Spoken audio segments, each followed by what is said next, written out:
한 마을에 누드 펜션이 생겼다. 그래서 마을 주민과 갈등이 있고 있다. 이런 이야기가 있습니다. 자, 우리나라의 누드 펜션이 저는 굉장히 생소한 뉴스고요. 네. 주민들이 당연히 뭐 반발할 것 같은데요. 그렇죠. 어떤 소식입니까? 예, 제천의 한 마을에. 근데 그 마을이 상당히 적습니다. 그리고 그 노인들이 많이 사시는 이제 그 같은 마을이고. 그렇죠. 우리 시골 동네니까. 시골 동네고, 이제 캐톨릭 캐슬릭 성당도 있고요. 네네. 근데 그 펜션에 소위 자연주의를 표방하는 회원들이 나타나기 시작하시죠. 그런데 그 문제는 옷을 다 이제 완전히 벗고, 그 다음에 수영도 하고, 이렇게 앉아서 얘기도 하고, 이런 모습들이 이제 이 노인들한테 눈에 띄기 시작했습니다. 그러니까 펜션에 놀러 온 사람들이요. 놀러 온 사람들이죠. 그래서 회원제로 운영되고 있기 때문에, 그런데 그 회원제의 어쨌든 요즘에 홈페이지가 상당히 이제 관심을 많이 받고 또 있다고 하고 있습니다. 어쨌든 간에 그 노인들의 입장에서는 산에 나물도 캐러 가야 되고, 반일도 해야 되는데, 그 눈에 보이는 알몸의 모습이 상당히 불편하다. 그래서 일정한 지금 의사표시 시위를 노인분들께서 하고 있는 상태로 알려져 있습니다. 그러면 주민과 동호회 사람들의 입장 어떻게 다른지 양측 이야기 다 들어보시겠습니다. 단지 그냥 저희는 이제 노출만 했을 뿐. 다른 것들은 일상적으로 똑같죠. 모여서 운동도 할 수 있고, 파티도 할 수 있고.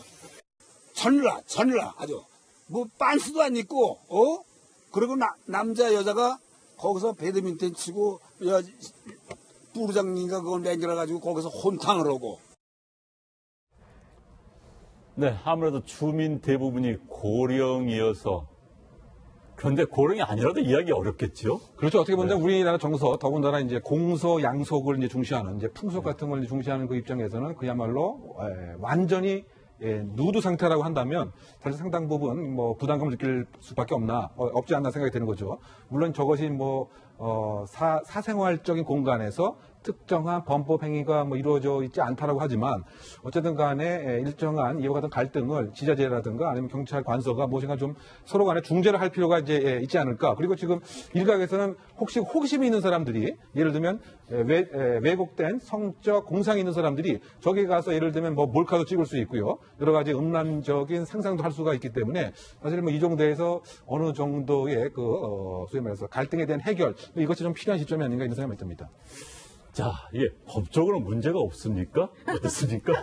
이 마을은 사실 30분 전, 그러니까 주민 숫자가 30명밖에 안 되고 고령의 노인들이 많이 사시는 곳이기 때문에 이제 아마 정서적으로 더 힘들었던 것 같은데요. 이게 농어촌 정비법이라고 하는 법에 의해서 민박업을 신고를 한 다음에 펜션을 운영하는 것이 맞거든요. 근데 이런 경우에 이제 연면적 230제곱미터 이하의 단독주택 같은 것들을 펜션으로 만들어서 이제 사람들에게 돈을 받고 숙박 같은 것들을 할 수 있게끔 해주는 것인데 사실 이 펜션은 2009년도에 이미 민박업 폐업 신고를 했습니다. 그렇기 때문에 사실은 현재로서는 돈을 받고 만약에 저런 식으로 운영한다 그러면 약간 불법적인 것이 될 수 있습니다. 근데 지금 현재 그렇게 하는지는 모르겠지만 그래서 중단을 했다가 다시 요즘에 이제 인터넷을 통해 가지고 회원을 모집해서 지금 저런 행위를 하고 있는 거거든요. 그래서 현실적으로는 지금 그거 자체는 문제가 되는지 아닌지 확인을 더 해봐야 되겠지만 더 큰 문제는 지금 이 노인들이 그 집으로 들어가는 그 길을 막고 트랙터 같은 것들을 이제 막아놓고 또 아예 도로를 폐쇄시켜버리겠다 이런 얘기까지 하고 있거든요. 근데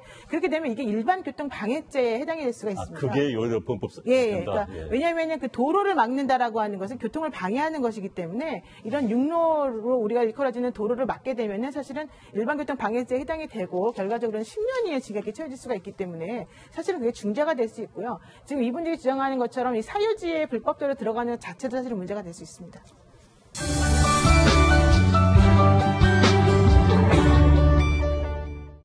순간의 선택이 돌이킬 수 없는 결과가 이어진 경우 많이 있죠. 오늘 두 사건 이야기 나눠보도록 하겠습니다. 한 병원장이 프로포폴을 투여받은 뒤 숨진 환자를 바다에 버렸다. 참 끔찍한 사건입니다. 무슨 내용입니까? 네, 57세 병원장이 환자의 요구에 의한 것인지 아니면 본인이 건의한 건 모르겠지만 프로포폴을 과다 투여한 것으로 생각이 됩니다. 그런데 어쨌든 이 쇼크사로 사망을 했는데 거기에 필요한 응급 조치를 하기는커녕 기다리고 있다가 직원이 퇴근하는 것을 기다리고 난 다음에 렌트카를 이용을 해서 새벽에 바닷가로 갑니다. 선창자에 가서 이 시신을 바다에다 그대로 버려두는 것이죠. 그런데 다만 특이한 것은 이것을 자살로 그 유장하기 위해서 선창가 그 바로 앞에 우울증 이와 같은 약을 함께 놓았던 사건이었습니다. 그런데 나중에 결국은 이 주변에 있던 CCTV는 검거가 되었는데요. 어쨌든 간에 업무상 과실치사를 숨기기 위해서 완전 범죄를 꿈꾸었던 히포크라테스 선생을 무시한 그와 같은 병원장의 행각으로 볼 수 있는 것이죠. 네. 경찰이 일단 인근 CCTV를 확인한 후에 수상한 점을 포착했다고 하는데 지금 화면에 나옵니다. CCTV에는 남성이 병원 건물 안으로 렌터카를 몰고 들어오는 모습이 찍혔고요. 또 날이 어두운 뒤에 병원장이 차에 무언가를 싣고 경남 통영의 바닷가로 향한 게 나옵니다. 그리고 시체를 유기한 선착장 근처 CCTV에 이 렌트카 차량이 다시 찍혔습니다.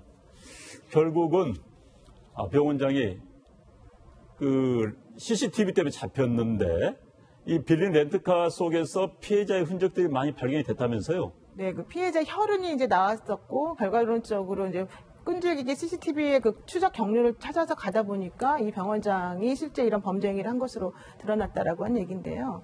지금 이 병원장의 행위 같은 경우는 사실은 어느 정도 조금 그러니까 본인 입장에서는 아마도 놀랬을 가능성도 좀 있는데 이 여성분, 그러니까 피해자가 프로포폴에 중독된 상태였었다. 그래서 사실은 본인이 그것을 그만하라고 했음에도 불구하고 계속해서 놔달라라고 하는 협박 비슷한 그런 것들을 많이 받아왔다 이런 얘기가 있습니다. 아마도 그 용량이나 이런 것들을 처방함에 있어서 이 여성분도 본인이 지금 중독 상태이기 때문에 이걸 끊지 못했던 것 같고 이 병원장 입장에서도 이제 환자의 요구를 그대로 딱 거절하지 못했던 그런 부분이 있는 것 같은데 여러 가지 측면에서 지금 매우 부적절한 행동을 많이 한 것으로 보이죠.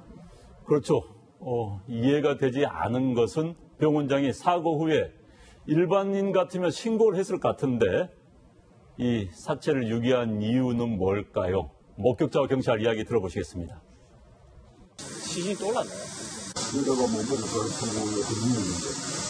개원한 지도 얼마 안 됐고 그래가지고 경제적으로 좀 어려워가지고 그렇게 좀 고민을 하다가 그런 생각을 하게 됐답니다.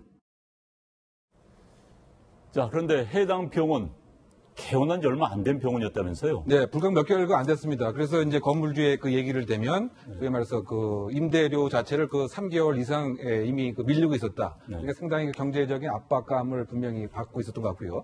또 그 초기 비용도 상당 부분 이제 투자가 됐는데, 그것도 사실은 상당 부분 이제 회수가 안 되고 있는 이와 같은 상태에서, 소위 말해서 그 프로포폴 같은 것은 원래 그 목적은 마취만의 목적입니다. 그래서 다른 심신에 안정을 주거나 이런 건 불법이죠. 그런데 어쨌든 이것을 혹시 지금 30만 원씩 또는 40만 원씩 환자에게 이렇게 놔줌으로써 그와 같은 이제 경제적인 것을 회복하려고 하는 목적이 있었던 것은 아닌가 이런 생각이 지금 상당히 들고요. 또 그 원장의 얘기를 들면 이 사건이 혹시 이제 민사소송으로 손해배상 청구를 당했을 때 유족이 거금을 요구할까봐 역시 그 압박감이 있었다. 가뜩이나 경제적으로 공공한데 그와 같은 이제 그 송사에 휘말려서 많은 비용을 내야 되는 사실에도 압박감을 느껴서 이 사체를 유기하려고 했던 것이 아닌가 추정하고 있는 상태인 거죠. 그리고 만약에 그렇다면은 이 사고 후에 그러니까 환자가 사망한 후에 바로 신고를 했다면은 그럴 경우는 처벌이 어떻게 됩니까? 이게 이제 기본적으로는 업무상 과실치사에 해당이 되기 때문에 5년 이하의 금고 정도의 혹은 2천만 원 이하의 벌금에 처해질 수가 있는 거여서요. 만약에 정상이 참작된다라고 한다면 사실상은 상당히 그 낮은 형벌을 받을 가능성이 높았습니다. 그런데 이분이 이제 사체를 사실 유기한 셈이거든요. 이렇게 되면은 7년 이하의 징역에 처할 수밖에 없고 이 두 가지 범죄가 경합범으로 지금 되어 있기 때문에 중한재해 정한형의 2분의 1까지 가중할 수 있습니다. 결론적으로 말씀드리면 9년 6개월 정도까지 징역을 사실은 살게끔 되어버린 것인데요. 이제 그럼에도 불구하고 이런 여러 가지 것들이 아마 경제적인 것이 가장 이 원장님에게는 큰 영향을 미치지 않았나 생각이 듭니다.